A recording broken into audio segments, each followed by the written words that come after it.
বিকেল হলেই আমাদের সবার একটা টেনশন থাকে যে নাস্তায় কি খাওয়া যায়। আর শীতকালে যেহেতু বিকাল তাড়াতাড়ি হয় আর সন্ধ্যাটা অনেক লং টাইম, তাই এমন একটা নাস্তা দেওয়ার ট্রাই করি আমার বাচ্চাদেরকে, যাতে করে অনেকক্ষণ ওদের পেট ভরা থাকে। আর 2বার যদি নাস্তা করে সেক্ষেত্রে রাতের বেলা খাওয়ার কোনো খিদা থাকে না। তো আজকে বানাবো হচ্ছে ফুলকপির পাকোড়া। এটা অনেকেই বানান হয়তো বা শীতকালে, তো আজকে আমি বানাবো। আমি খুব সিম্পল ওয়েতে বানানোর চেষ্টা করি, তো আজকে আপনাদের সাথে সেটাই শেয়ার করব। তো এখানে আমি একটা ফুল নিয়েছি আর 2টা টুকরা হাফ হাফ নিয়েছি। তো এখানে এই যে আমি ফুলকপিগুলো টুকরা করে নিলাম, মানে ফুলগুলো আলাদা আলাদা করে নিলাম আর কি। আপনারা চাইলে আরও ছোটো বড় করে পিস করতে পারেন, বাট আমি এভাবে করেছি।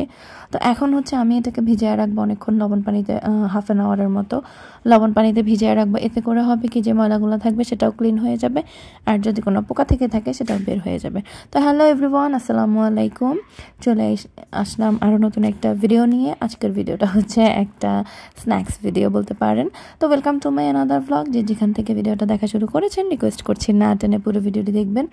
আর দেখতে দেখতে যদি ভালো লেগে যায় অবশ্যই আমার চ্যানেলটি সাবস্ক্রাইব করে দিবেন।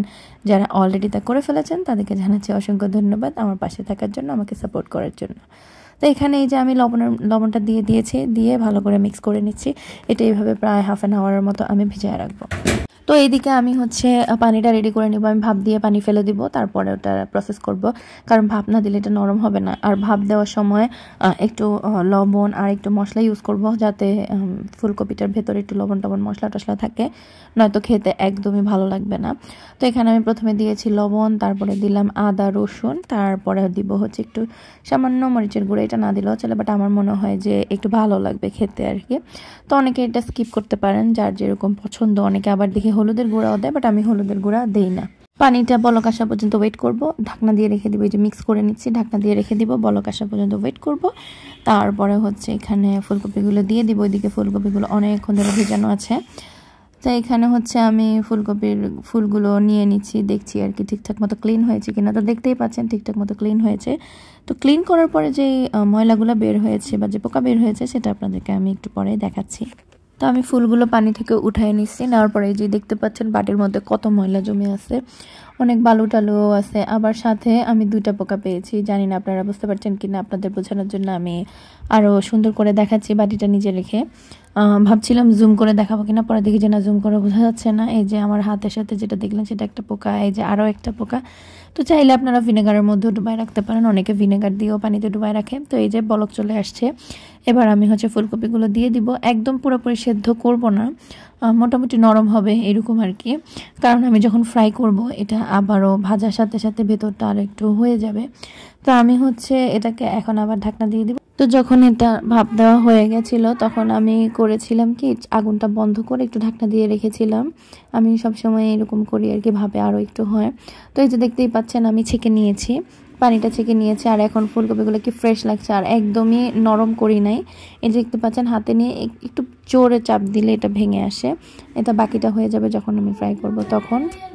এটার জন্য আমি অবশ্যই একটা ব্যাটার তৈরি করে নিব। আপনারা চাইলে হচ্ছে গিয়ে বেসনও করতে পারেন, আমি চালের গুঁড়ার ময়দা দিয়ে করব, তবে শুধু চালের গুঁড়ো দিলেও হয়।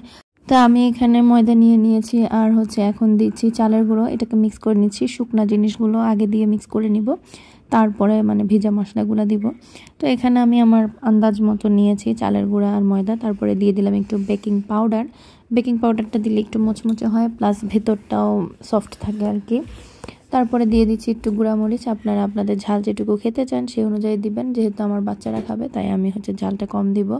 আর এখানে দিয়ে দিচ্ছি ম্যাগির যে সাদা ম্যাজিকটা আছে সেটা।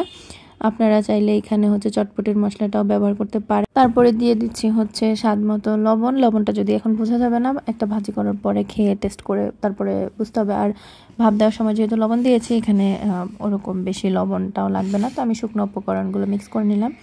এরপরে দিয়ে দিচ্ছি হচ্ছে রসুন, আর তারপরে দিব হচ্ছে একটু আদা পেস্ট, জিরার গুঁড়াও দিব, সাথে দিব হচ্ছে একটু গরম মশলা। তো ওটা দেখানোর সময় মানে যে ভিডিও করেছি ভিডিওটা অন করতে ভুলে গেছিলাম।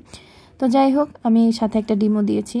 ডিমটা দিবেন, ডিমটা না দিলে কোটিংটা লেগে থাকবে না ফুলকপির গায়ে।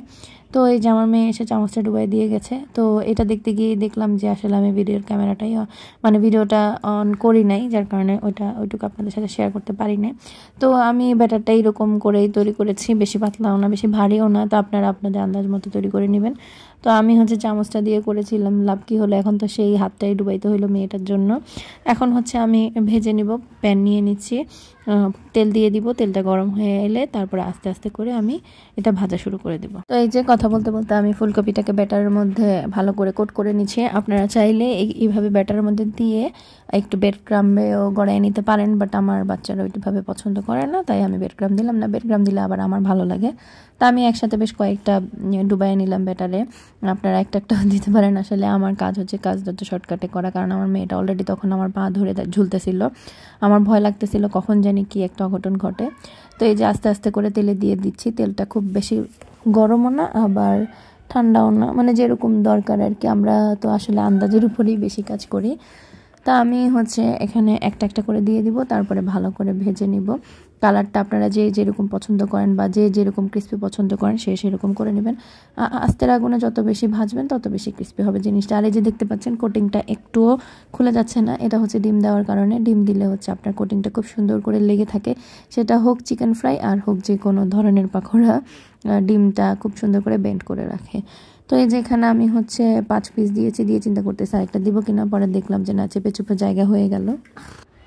এবার এই যে দেখতে পাচ্ছেন আমি সুন্দর করে ভেজে নিচ্ছি, কালারটা খুব সুন্দর লালচে বাদামি বলে যেটাকে, সেরকম একটা কালার এসেছে। এটাকে আমি আরেকটু কিছুক্ষণ ফ্রাই করে নিব। তো এই যে হয়ে গেছে আমার সুন্দর মুচমুচে বিকালের নাস্তা স্পেশাল ফুলকপির পাকোড়া। এটা এখন আমরা খাবো। এই যে কালারটা দেখতে পাচ্ছেন আমি একটু ডিপ করেছি, কারণ আমি এভাবেই পছন্দ করি। তো যেহেতু এটা অনেক বেশি তেল অ্যাবজর্ব করে, তাই আমি এটাকে টিস্যু দিয়ে ভালো করে চেপে চেপে নিচ্ছি। এখন হচ্ছে খাওয়ার পালা। তো আপনি বাসায় ট্রাই করে দেখতে পারেন। এই জিনিসটা আপনি পোলাওর সাথে খেয়েও খুব মজা লাগবে, এমনিতেও খেতে পারবেন, পরোটার সাথেও ভালো লাগে। তো জানি না আসলে ভিডিওটা আপনাদের কেমন লেগেছে। যদি ভালো লেগে থাকে অবশ্যই আমার চ্যানেলটি সাবস্ক্রাইব করে দিবেন। আজকে বিদায় নিয়ে নিচ্ছি, আল্লাহ হাফেজ।